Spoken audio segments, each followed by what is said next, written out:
मेरे प्रिय दर्शकों नमस्कार। दर्शकों ऋषि ज्योतिष में आपका स्वागत है। सबसे पहले तो मैं आपको बहुत धन्यवाद दूं कि मेरे वीडियो आप बड़ी उत्सुकता से देख रहे हैं। आशा करता हूं आगे भी देखते रहेंगे। जैसा कि आपको पता है, मैं तो आपकी दी हुई कुंडली में जो प्रॉब्लम है, एक दो प्रॉब्लम उससे संबंध में वीडियो बना करके आपका मार्गदर्शन करता हूं, ताकि आपका भी हो और दूसरे का भी हो। आप बने रहिए मेरे चैनल पर। जैसे नंबर आएगा मैं अवश्य वीडियो बनाऊंगा, उसमें कोई दो राय नहीं। तो मुझे तो एक कुंडली रोजाना चाहिए, मैं रोजाना एक वीडियो बनाता हूं।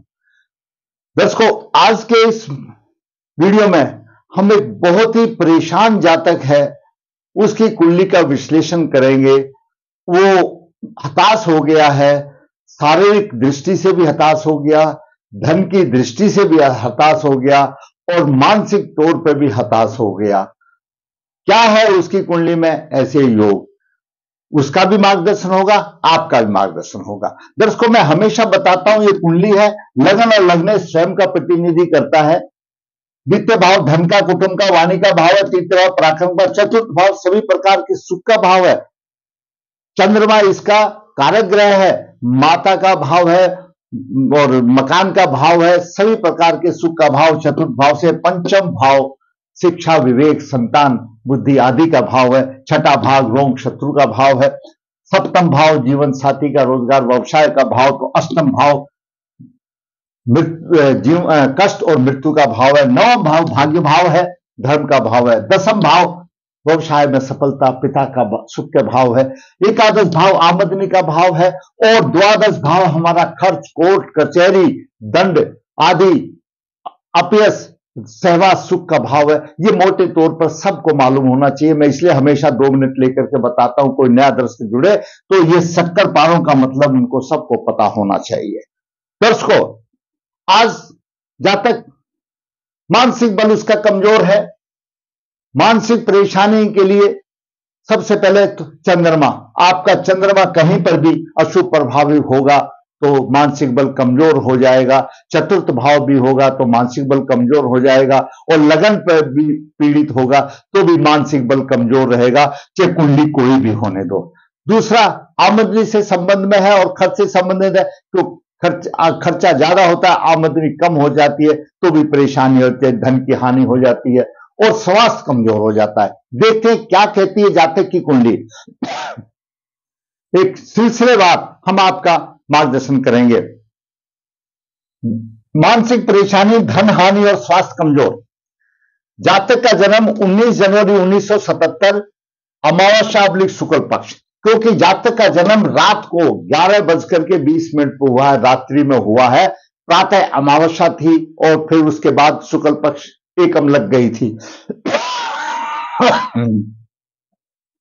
नक्षत्र उत्तराषाढ़ा, चरण 4 बुधवार को हुआ। बुधवार की अमावस्या थी और बुधवार की अमावस्या थोड़ी सी मतलब पितरों के निमित्तित होती है। थोड़ा सा प्रबल दोष हो जाता है जो अमावस्या योग को पैदा होते हैं। ऐसा मान के सोचो कि उनमें पितरों का पूरा प्रभाव होता है और कहीं ना कहीं उनसे पितृ लोग नाराज हैं। जन्म के समय पर कन्या राशि उदय 14 डिग्री लेकर विराजमान है और द्वितीय भाव में तुला राशि में राहु 5 डिग्री विराजमान है और चतुर्थ भाव में बुध लग्न 13 डिग्री विराजमान है। वहीं पर मंगल 20 डिग्री विराजमान है। सूर्य 6 डिग्री लेकर के मकर राशि में पंचम भाव में, चंद्रमा 8 डिग्री लेकर के सूर्य से अस्त है, अमावस्या योग है।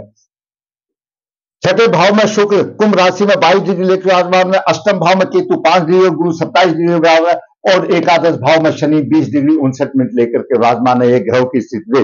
दर्शकों, कन्या लगन वाले, ये सर्व राशि है, करूं या ना करूं, इनकी ऐसी भावना रहती है। इनके स्वामी बुध देव है तो थोड़ा सा बुद्धता और थोड़ा सा विद्या की तरफ तो विशेष झुकाव होता ही है। ये पहले कोई भी काम करते हैं तो उसको पहले उसके काम के बारे में कोई विचार नहीं करते, कोई प्लानिंग नहीं बनाते और हर कार्य को करने में ये जल्दी करते हैं। इनको किसी भी काम में स्पेशलाइजेशन नहीं कहा जा सकता। ये बड़े भावुक होते हैं और अपनी भावनाओं पर नियंत्रण भी नहीं रख सकते। इनकी चारपाई में पड़े पड़े चारपाई में पड़े पड़े योजनाएं बनती है मस्तिष्क में हमेशा रहती है। ऐसे बोलो तो दिन में सपन लेने वाले या हवाई किले बनाने वाले जैसे चारपाई छूटे तो सारी योजनाएं इनकी गायब हो जाती हैं। लग्नेश चतुर्थ भाव में है। लग्नेश चतुर्थ भाव में सामान्य तौर पर माता पिता की सेवा करने वाला होता है, अगर शुभ स्थिति में हो, और अगर पीड़ित हो तो उसके विपरीत होते हैं। परेशानी वाला दिन, परेशानी के दिन भोगने पड़ते हैं। पाप ग्रह से पीड़ित हो तो अशुभ फल मिलते हैं, उससे सुख की आशा नहीं रहती। बात करते हैं लग्नेश बुध चतुर्थ भाव में और मंगल के साथ है। मंगल के साथ है और उधर से केतु की भी नव दृष्टि आ रही है, वो हम बाद में आपको बताएंगे। सूर्य द्वादश भाव का स्वामी है और पंचम भाव में है। शिक्षा, संतान के पक्ष में परेशानी, धन कमाने से पहले धन खर्च करना पड़ता है। धन कमाने से पहले धन खर्च करना पड़ता है, जैसे कि किसी बिजनेस में कोई धन को लगा देना। पहले जेब से धन लगाएंगे तो धन कमाया जाएगा, और जेब तो इसकी खाली है, जेब में धन भी नहीं है, तो लगाने के लिए आएगा कहां से? धन धन ही नहीं है तो करे क्या, और खर्च करना पड़ता है।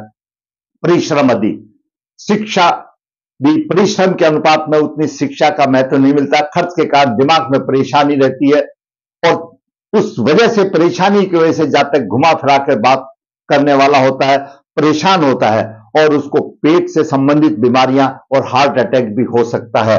ये सूर्य का प्रभाव मैंने आपको बताया। अब बात करते हैं चंद्रमा की।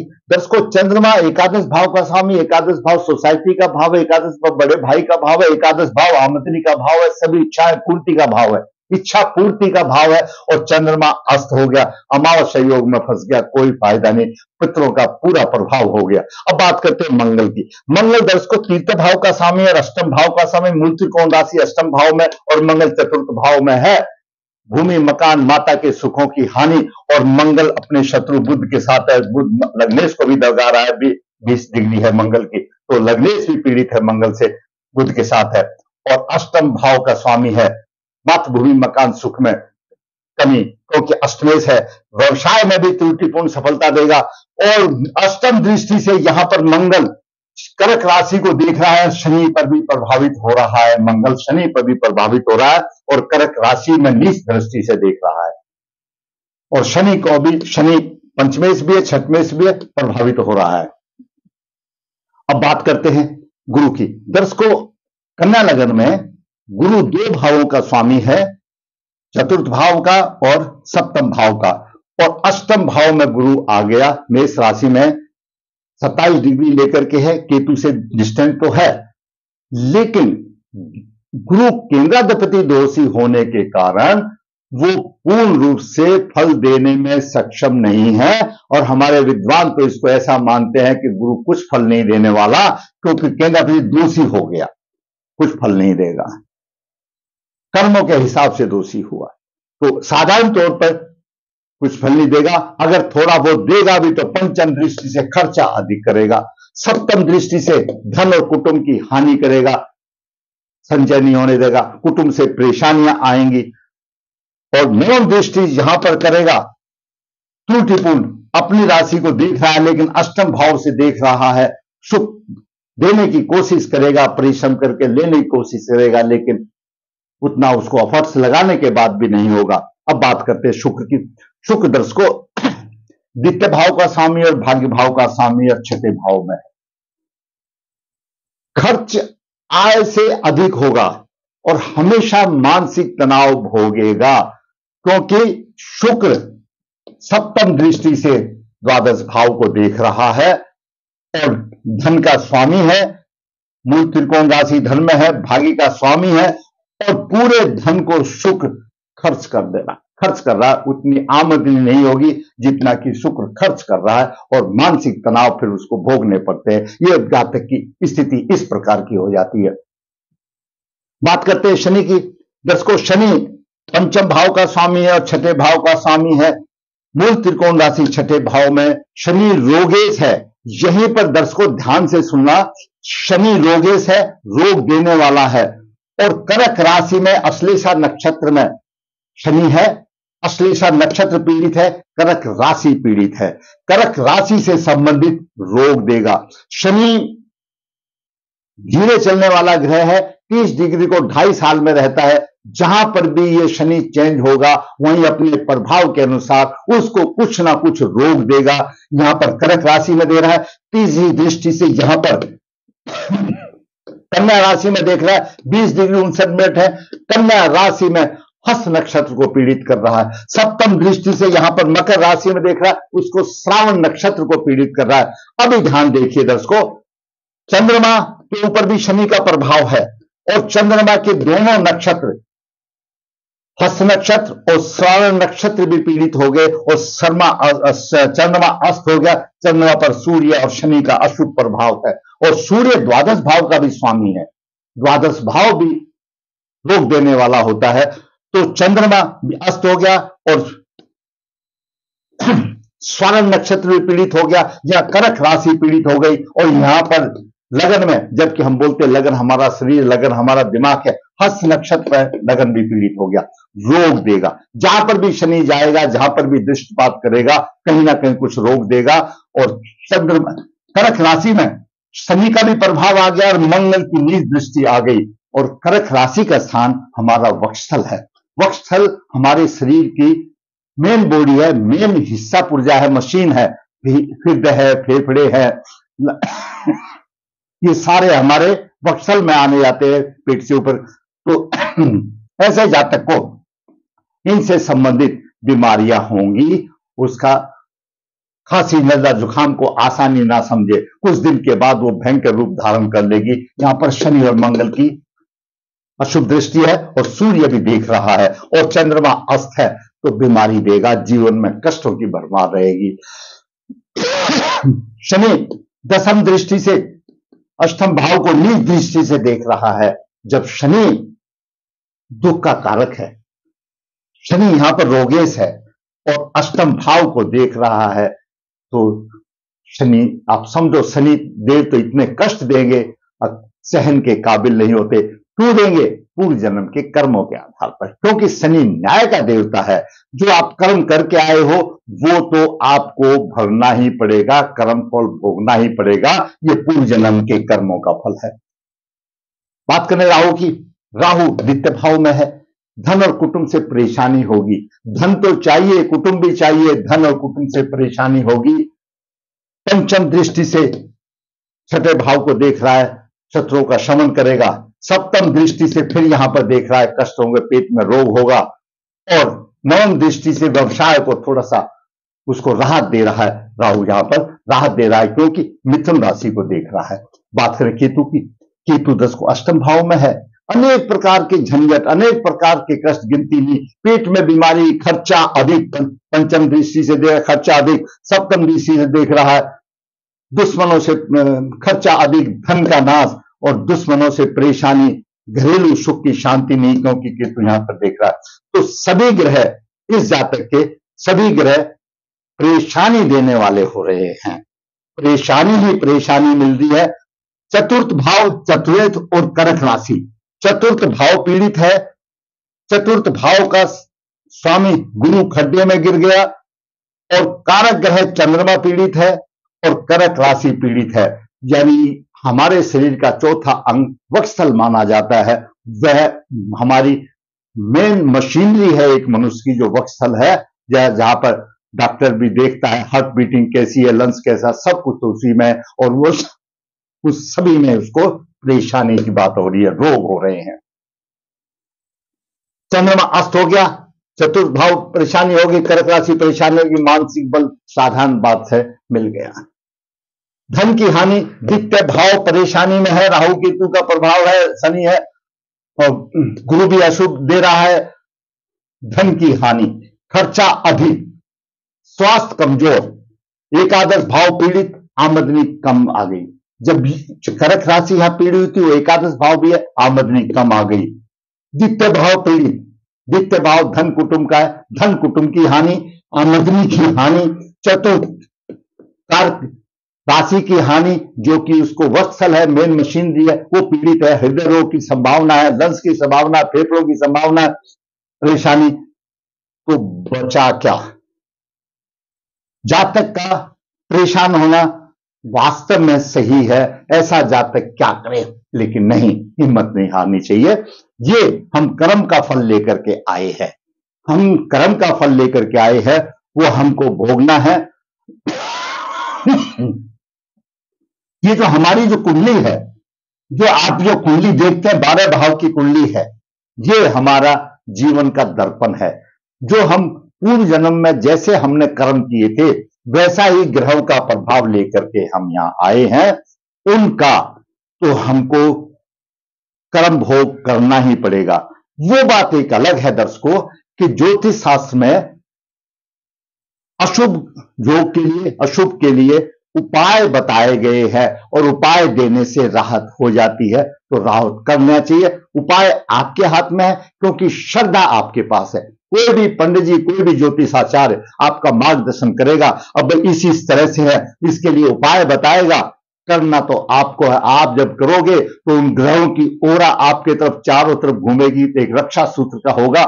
आप उपाय कीजिए और उनका आप उपाय करके उनसे राहत लीजिए, अवश्य राहत मिलेगी। जब आप उपाय करते हैं और जब उस ग्रह की दशा अंतर्दशा आती है या गोचर में आता है तो आपका उपाय आगे अड़ जाता है। फिर ऐसा सोचो भाई वो किसने हमको कुछ याद किया था, तो वो थोड़ा सा अच्छा प्रसाद दे करके चला जाता है, राहत मिल जाती है। तो ये जातक की परेशानी रही, मानसिक परेशानी जरूरी बात है। मैंने आपको विवरण दे दिया, चतुर्थ भाव से भी, चतुर्थ से भी, कर्क राशि से भी, चंद्रमा से भी मानसिक परेशानी होगी। धन का भाव पीड़ित हो गया, आमदनी कमजोर होगी, धन की हानि होगी, खर्चा अधिक और स्वास्थ्य कमजोर हो गया। जिसकी छाती ही खराब है, जिसका वक्षस्थली में परेशानी है, जिसका पेट में परेशानी है, तो बाकी बचा क्या दर्शकों। इस जातक की आयु 23 और 46 साल की हो गई है, परेशानी से जूझ रहा है। जैसे जैसे आदमी आगे बढ़ता है तो हमारे शरीर के अंग स्थिर होते चले जाते हैं और उनमें परेशानियां आ जाती हैं। अब विचार करते हैं अब हम इस रास्ते का मार्गदर्शन उपाय से क्या करें। दर्शकों, सबसे पहले तो पितृदोष निवारण करना पड़ेगा, अमावस्या योग की शांति करनी पड़ेगी, अपने पितरों को आदर सहित जो है उनका सम्मान करना पड़ेगा। सम्मान मतलब अमावस्या निकालनी पड़ेगी, श्राद्ध निकालनी पड़ेगी, और कोई पूर्वज जो नयन बलि श्राद्ध करके उनकी मुक्ति भी दिलानी पड़ेगी। सूर्य को अर्घ हमेशा देना पड़ेगा और बुध और शुक्र का लॉकेट धारण करना पड़ेगा। समय के उपाय करने पड़ेंगे, मंगल के उपाय करने पड़ेंगे, राहु के उपाय करने पड़ेंगे। जब भी इनकी दशा अंतर्दशा आएगी तो यह इतना कहना तो आसान है, इतना उपाय आसान नहीं है, लेकिन मैं आज आपको एक अचूक उपाय बता देता हूं जो कि आदमी हर कर सकता है। क्योंकि तकरीबन ग्रह अशुभ फलदाता बन रहे हैं, अशुभ फलदाता बन रहे हैं, तो सोमवार को भोलेनाथ को जल अवश्य चढ़ाए, सोमवार को भोलेनाथ को जल अवश्य चढ़ाएं। मंगलवार को मंगल देव को मंदिर में जाकर के, जब भी है हफ्ते में एक दिन जाना होता है, मत्था टेके प्रभु से करें, अपने पितरों का करें। और समय समय पर 4-5 महीने के बाद या जैसे भी आपका आपके परमिशन मिल, जैसी आपकी स्थिति आपको राहत देती है, नवग्रह की शांति आप करते रहें, नवग्रह की शांति करते रहें। लेकिन उससे पहले 2 शादी निवारण कर ले, लग्नेश का रत्न धारण करें, भाग्येश का रत्न धारण करें, और फिर देखो आपको कहीं ना कहीं कुछ ना कुछ फर्क मिल जाएगा। काम तो करना पड़ेगा, जब हम ऐसे कर्म लेके आए हैं दर्शकों, तो हमको उनको निवारण तो करना पड़ेगा। दर्शकों, मैंने आपने देखा कि जातक बेचारा कितना परेशान है, कहीं भी राहत की बात नहीं है और परेशानी से जूझ रहा है। उसकी कुंडली का विश्लेषण करके उसका भी मार्गदर्शन किया और आपका भी मार्गदर्शन किया। अगर आप समझते हैं कि ऐसी कुंडलियों का विश्लेषण करके ऐसी कुंडलियों के लिए बताने में आप लोगों का कुछ मार्गदर्शन होता है, तो उससे मैं बड़ा खुश होता हूं। आप लिखिए कमेंट्स बॉक्स में, ना मुझे बताने में पैसा लग रहा है, ना आपको देखने में पैसा लग रहा है, जरूरत है आपको मेरे चैनल से जुड़ने की। तो आप इसी प्रकार की जो कुंडलियां, वास्तविक कुंडलियां, जो बेचारे जूझ रहे हैं, जिनको परेशानी हो रही है, उनका उपाय और दुख दर्द आप देख सकते हैं। हो सकता है आप में से भी कोई हो, आपका भाई भी हो। जैसा कि आपको पता है, ऋषि ज्योतिष नर्मदा जी के तट के नजदीक यहाँ पर काल सर्दोष पितृदोष की पूजा की जाती है। जो इच्छुक है संपर्क कर सकता है। विश्व ज्योतिष कन्या भाव के लिए गुण मिलान बिना किसी शुल्क के अभिभाव की राह आसान करने के लिए भेजता जरूरत है आपको जुड़ने की। विश्व ज्योतिष हाथ से पत्रिका लिखता है, जो जरूरत है संपर्क कर सकता है। विश्व ज्योतिष आपकी परेशानियों को लेकर के ये वीडियो द्वारा आपका मार्गदर्शन करता है। जरूरत है आपको मेरे चैनल पर जुड़ने की। मैं कहूंगा जिसको अच्छा लगा लाइक करें, शेयर करें, और जिसने मेरा चैनल सब्सक्राइब नहीं किया सब्सक्राइब करें, ताकि मेरी पहली नोटिफिकेशन आपके पास चली जाए और मेरा भी मनोबल ऊंचा हो और मैं इसी प्रकार वास्तविक कुंडलियां बना करके आपका मार्गदर्शन करता रहूं। धन्यवाद।